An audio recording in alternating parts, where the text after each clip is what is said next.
The first thing we are going to do is actually create the form, and this happens in Google Drive. Most of our other assignments we go to Google Classroom first, but Google Forms isn't an option to set up within Google Classroom. So you're going to go to your Google Drive, and when you click on New, there's an option down here for More, and this purple icon will open up a new Google Form for you.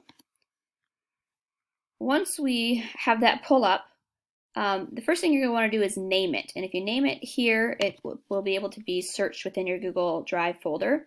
You want to have something with your name in it. So I'm going to put all about Mrs. Parsons because you're going to be making a quiz all about yourself.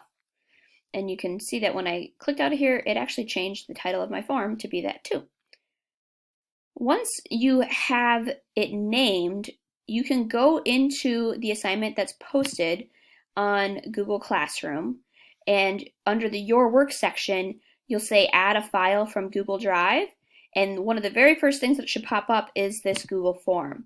And that's how I'm able to see your work. So if you don't get that added to Google Classroom, I don't have any way to go and grade and look at what you've been working on.